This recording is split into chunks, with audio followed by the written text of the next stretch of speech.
On the line, Husseini from Jos. Husseini from Jos, go ahead.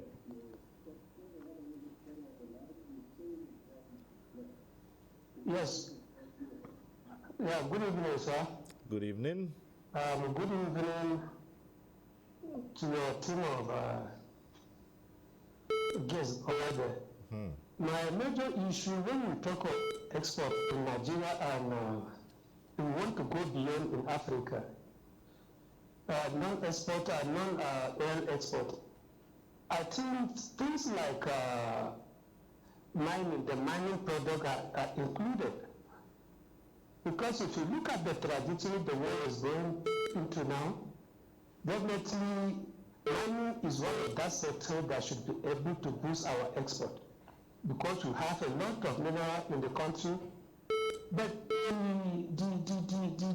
government in place, when you look at China that are coming here and Koreans that are coming here to mine all those resources that we have, they are these people, when you trace their history, they are people like us on the street. Some of them don't even go to school. Some of them from our sources are these people that are condemned from their prisons. But because they have a good government in place, who are ready to give them money, free loan to come into Africa, identify where the mining spot and the kind of business they want to do, they extract those minerals and take it away. And those minerals, we are supposed to, we have every capacity if our government can be able to even form an association of people, just the cluster that the other woman is talking about. Give them machine, mine this thing, let us unbundle the area for you so that you export this thing, not necessarily them come here. Even if we can add value to those particular minerals, it's a source of export that can help the country. That is number one.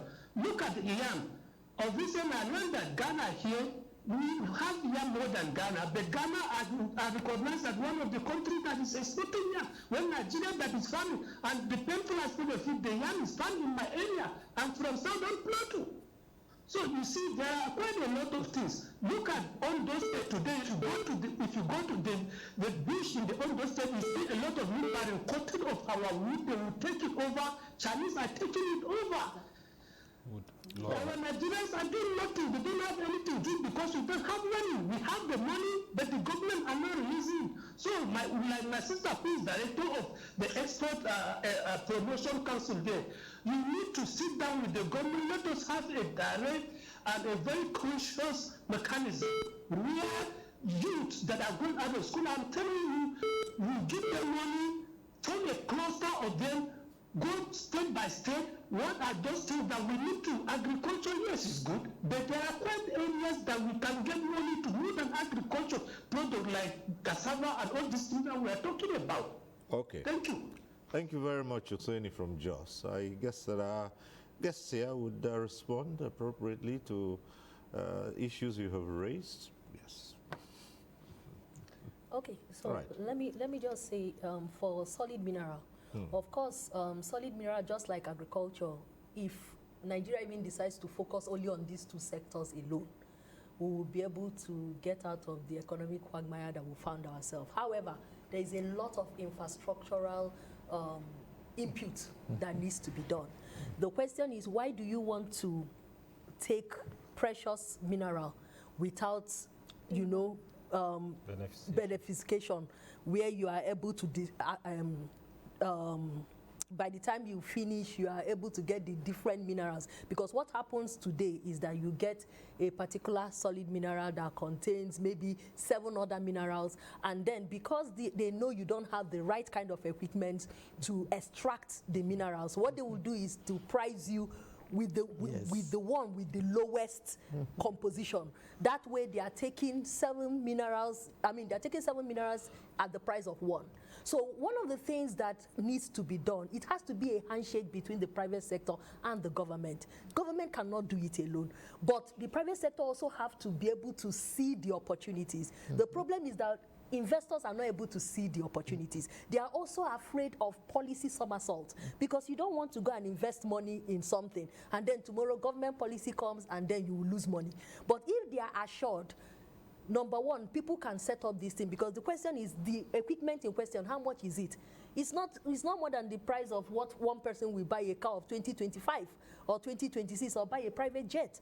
So the question is, how many people are willing to invest? And even for government, local government, state government should be able to invest and have common facilities where people can extract these stones and precious minerals and then go and do what needs to be done to extract the minerals and separate them before selling them. Maybe just like they did for share, they also have to do for solid minerals. And then coming to yam, of course, Nigeria produces 70% of the yam in the world globally, but unfortunately, we are not in the global index for export of yam. But the question is why? We have tried exporting yam in the past, and it arrived there as a national disgrace. But what we should have done is, rather than halt it, we should have come back to the drawing board and said, what did we do or what did we not do right in terms of even the practices? Because one of the issues that we have, which is what Ghana has been able to do properly, is to be able to identify what kind of yam variety has longer shelf life.